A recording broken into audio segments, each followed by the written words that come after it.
चौधरी और भाई दूज के इस खास पेशकश में आपका स्वागत है। तो देखिए, भाई दूज का पावन त्यौहार आज है, जो भाई बहनों के अटूट रिश्ते का प्रतीक है। इसे भाव बीज या फिर यम द्वितीया, भाद्र द्वितीया, भाई द्वितीया या भातृ द्वितीया के नाम से भी जाना जाता है। हर साल कार्तिक शुक्ल द्वितीया तिथि को भाई दूज का ये त्यौहार जो है वो मनाया जाता है। इस साल ये पर्व 23 अक्टूबर यानी कि आज मनाया जा रहा है। इस दिन बहनें अपने भाई के दीर्घायु भाग्योदय के लिए उनका तिलक करती है। हालांकि आपने देखा होगा कि ज्यादातर घरों में बहनें भाई के माथे पर अनामिका उंगली यानी कि रिंग फिंगर से तिलक करती है, जो कि बिल्कुल गलत है।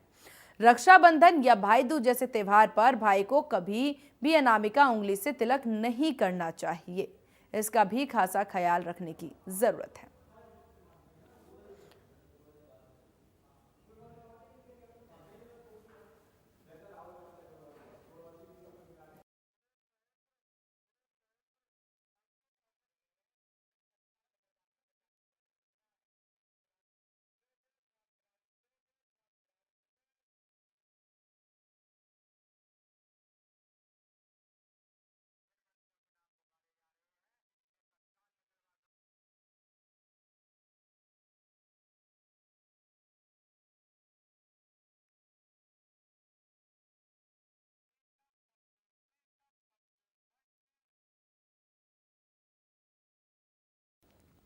और चलिए जान लेते हैं कि कैसे तिलक करना चाहिए, शुभ मुहूर्त क्या है। हमारे साथ आचार्य डॉक्टर मोहित शुक्ला जी बने हुए हैं। आचार्य जी, सबसे पहले भाई दूज पर, क्योंकि हमारा सबसे अहम सवाल यही दर्शकों की तरफ से आ रहा है कि आखिरकार जब हम तिलक करते हैं भाई को तो कौन सी उंगली से करनी चाहिए, क्योंकि कहा जाता है अनामिका उंगली से नहीं करनी चाहिए। ये भी बताइए और भाई दूज के महत्व पर भी जरा जानकारी दें। सीमा जी, सबसे पहले भाई दूज की आपको बहुत शुभकामनाएं धन्यवाद और सर। सभी दर्शकों को भी बहुत बहुत शुभकामनाएं। तो सबसे पहले तो ये हम जान लें कि ये भाई दूज का पर्व क्यों मनाया जाता है, हम्म। इसके पीछे पौराणिक और सांस्कृतिक महत्व क्या है। तो यमुना जी जो है उनके भाई यम है। अब यम जिसे यमुना जी से हर बहन अपने भाई से कहती है कि भैया हमारे आना। तो ऐसी यमुना जी ने भी अपने भाई से बहुत बार आग्रह किया कि भैया आप मेरे आइए। मगर यम ने कहा भाई मैं बहुत व्यस्त रहता हूँ, मैं साधारण लोगों की तरह नहीं हूँ, मेरे पे बहुत कार्य है और सबका लेखा जोखा रखना पड़ता है, किसी के प्राण हरण करना कुछ करना, तो मेरे बड़ी व्यस्तता रहती है, हम नहीं आ पाएंगे। मगर बहन बार बार आग्रह करती रहती। तो एक दिन यम को अपनी बहन का ध्यान आ जाता है और वो अचानक जो है कार्तिक शुक्ल पक्ष की द्वितीया तिथि को जो है बहन क्या पहुंच जाते हैं।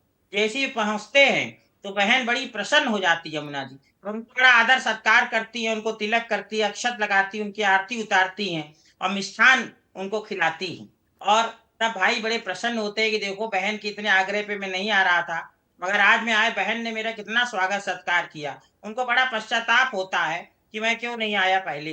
तब वो कहते हैं बहन तुमने मेरा बड़ा सत्कार किया है, तुम मुझसे वर मांगो। तब यमुना जी कहती है क्योंकि देवों का ऐसा स्वभाव, अपने लिए कुछ नहीं मांगते, यही जो ददाति सा देवता जो ते ले कभी नहीं। तो यमुना जी कहते भैया मैं अपने लिए आपको नहीं बुला रही। तो यम कहते किसके लिए?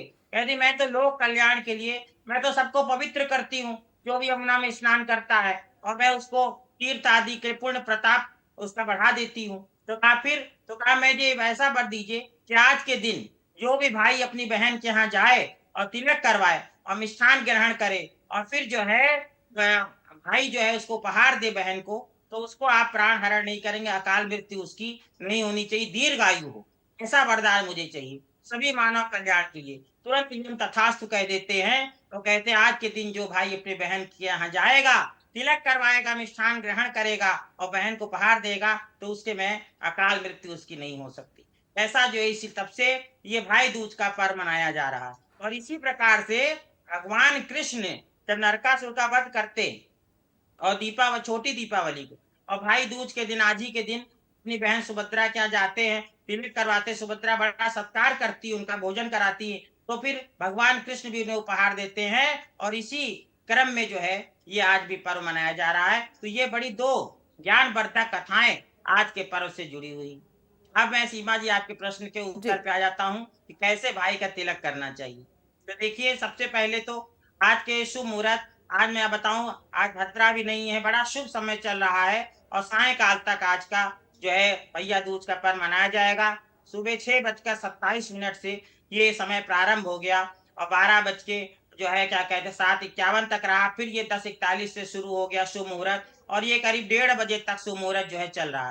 1:30 से 3 बजे तक राहु काल रहेगा।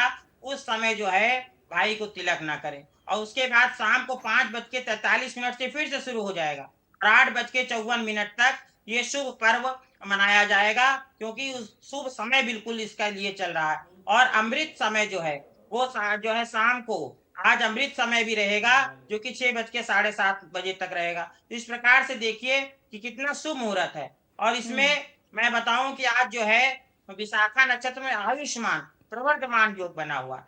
आयुष्मान योग होता है जो आयु की वृद्धि करने वाला, और प्रवर्धमान जो योग होता है वो आपकी उन्नति कर आर्थिक, शारीरिक, मानसिक हर प्रकार से उन्नति करने, वर्धन करने वाला, बढ़ाने वाला योग है। तो ये दोनों योग बड़े शुभ हैं, जो भाई और बहन को दीर्घायु और सर्वांगीण विकास करने वाले योग हैं। इसके साथ में मैं अभी आपको बताऊंगा कि आज का जो विशेष पर्व है, ये 4 राशियों पर विशेष फल ज्योतिष के अनुसार प्रदान कर रहा है। ये नक्षत्र और योग जो बने हुए हैं, और इसके ठीक। साथ में आप बहन को राशि के अनुसार क्या उपहार दे सकते हैं सीमा जी, ये भी मैं अभी बताऊंगा।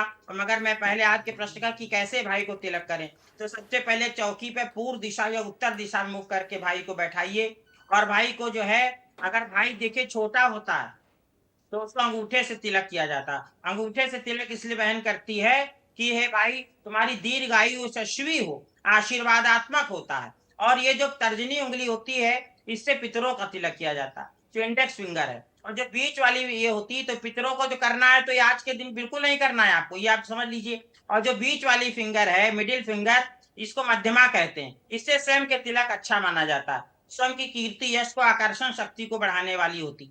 और ये जो अनामिका उंगली है, इससे देवताओं को, माता पिता आचार्य को तिलक किया जाता है। अगर भाई आपका आयु में बड़े हैं, सम्मानार्थक आप उनका कर सकते हैं। और ये छोटी जो कनिष्ठिका उंगली, इसका प्रयोग भी नहीं किया जाता तिलक में। तो इस प्रकार से आप देखिए कि भाई अगर छोटा भाई, उसको आप अंगूठे से तिलक करिए और आपके यहाँ जो है उसको कल्याण होगा, यशस्वी होगा, दीर्घायु उसको प्राप्त होगी इस कामना से। और फिर तिलक करने के बाद आप तिलक के समय एक मंत्र बोल सकते हैं, स्वस्ति न इंद्रो वृद्धश्रवाः स्वस्ति न पूषा विश्ववेदाः स्वस्ति नस्ताक्षर्यो वरिष्ठनेमि स्वस्ति नो बृहस्पतिर्दधातु। इसका अर्थ होता है स्वस्ति माने कल्याण हो, कि हे भाई सभी ऋतुएं, सभी नक्षत्र, सभी ग्रह, सभी वस्तुएं और तुम्हारा घर, मकान, इष्ट मित्र सब तुम्हारे लिए कल्याणकारी हो जाए, इस मंत्र का अर्थ है। और अगर ये पूरा मंत्र आपको नहीं याद है तो ओम स्वस्ति, ओम स्वस्ति, ओम स्वस्ति 3 बार आप बोल दीजिए। और आज के दिन बहन भाई के हाथ में रक्षा सूत्र जो कलावा होता है उसको भी बांध सकती है। और कलावा येन बंदो बली राजा दानवेंद्रो महाबला तेन सर्वज्ञमी रक्षे माचल माचला, कि जैसे दानवीर जो दान करने वाले राजा बलि अपने इसमें वचन में बंध गए थे, ऐसी रक्षा सूत्र वचन ने बंध के हे भाई तुम्हारी रक्षा करे। ठीक। तो बहन अपने भाई की दीर्घायु की कामना करती, व्रत रखती है कि हम्म। जब तक